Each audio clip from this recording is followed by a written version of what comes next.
and cold water comes in and goes straight into the bottom of the cold water tank and feels from the bottom of the tank. Cold water at the bottom because heat rises and the hot water comes out from the top. This is the outlet, and this feed here goes to this. Now this device was installed recently because by law you've got to have an intermixer which brings your water temperature down to 55 degrees. It's in an effort to stop the large number of scalding and burnings that happen, especially young children in households. This pipe here, cold water in, goes to the tank, and this feed comes out and it goes in this other side of the intermixer. So that's the cold water going into the intermixer. This is the hot water here going into the intermixer, and then that black one there goes into the house and feeds it.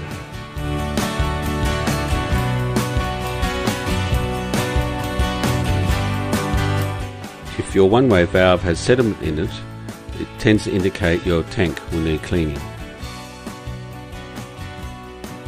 This is a typical 300 litre Solahart solar hot water heater. On the one side of it you'll find a cover held in by one screw. Once you take the cover off, you'll see the sacrificial rod, the thermostat and the heating element access.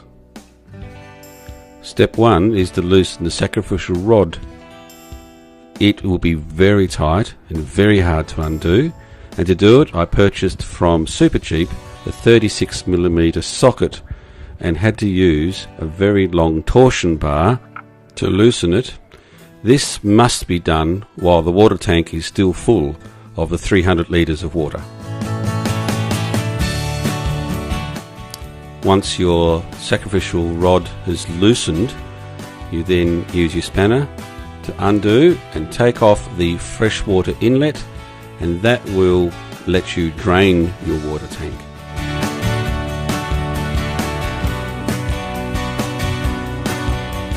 Once empty, first step is to undo the 4 bolts holding in the heating element. As it's been about 10 years since my heater has been serviced, this is an example of how much calcium is in the water where I live, and this explains why the electric element was no longer effective at heating the water. It is so covered and caked in calcium that it no longer was able to put heat back into the water. While I did consider cleaning it with vinegar or calcium remover, it was made more sense to put a whole brand new one in at the cost of $35, as I'm already going to all the trouble of cleaning and emptying my water tank and putting in a new sacrificial rod. Next was removing the 6 bolts holding the large inspection plate, and I got to have my first look at the inside of my hot water tank.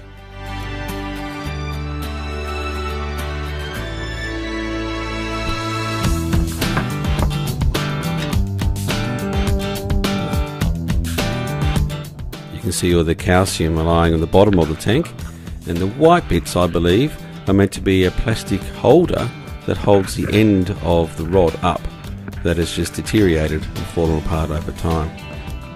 Next was removing the sacrificial anode, which thankfully had been loosened previously when the water tank was still full of its 300 litres of water.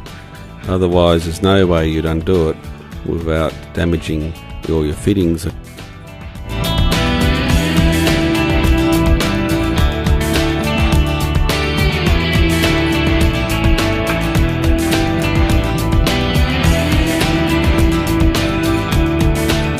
Here you can see the old and the new anode and how much corrosion has happened with the old one, which, considering how old it is not too bad.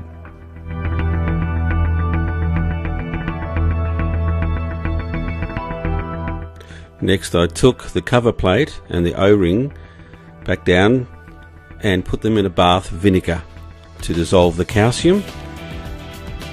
This is what it looks like after a couple of hours of soaking and just using a wire brush to remove the worst of the calcium. Thankfully I was able to reuse both those parts, including the O-ring, which saved me $100 a kit that I otherwise would have had to purchase.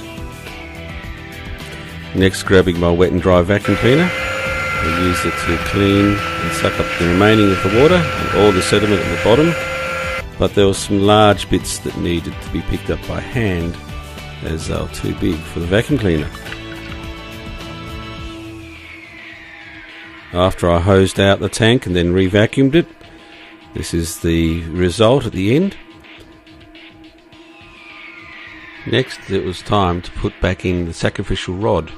It is very important not to put any plumber's tape on this, as it needs to have a firm electrical connection to the body of the water tank. This next part is quite tricky. When it's time to put the new sacrificial rod back into the water tank, you'll find you'll need to put your arm in through the inspection plate as far as you can, lifting up the rod and supporting it as well as you can, and trying to get the thread to start. I found this quite difficult, and it took me a good 10 minutes till finally I was able to get the thread started.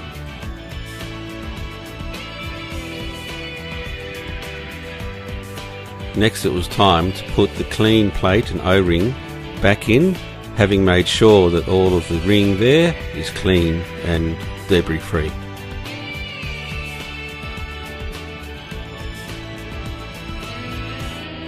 It is important to do the bolts up in a crossover pattern so the O-ring settles in properly.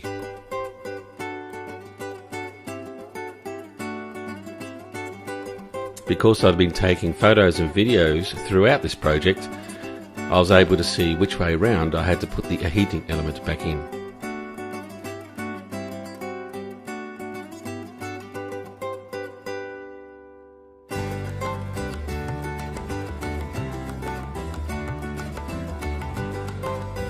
This is where you need a licensed electrician to help you wire up your fittings.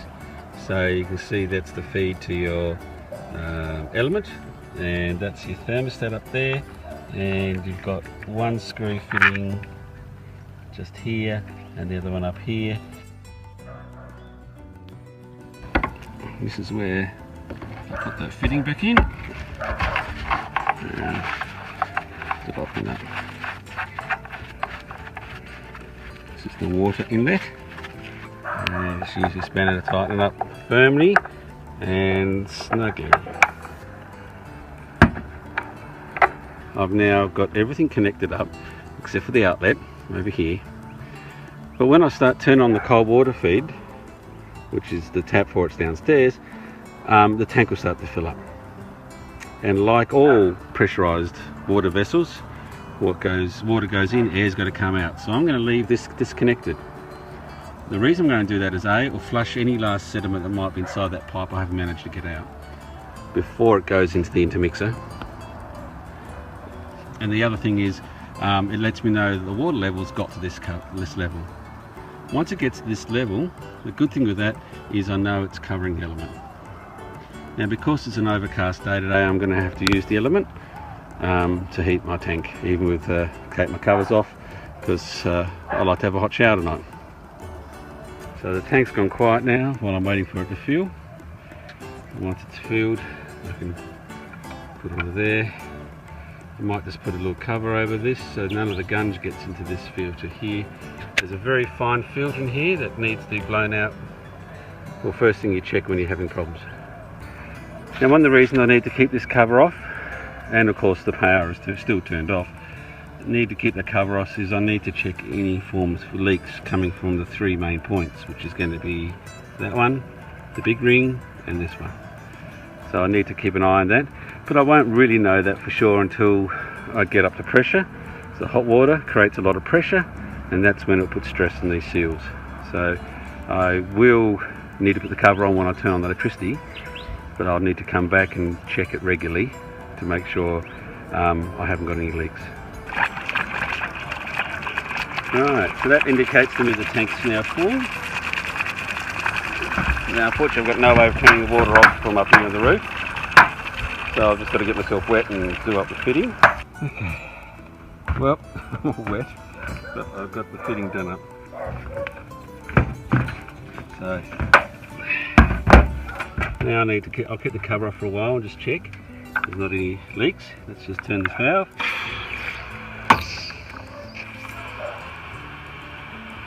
So it's flushing water through where my relief valve goes, but that's sounding good. Stop it and start it a few times. Make sure it's behaving.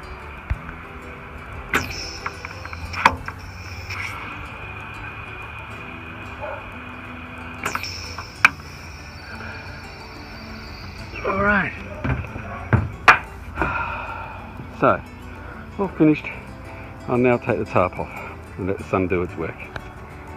While I'm here, I might as well clean off the roof.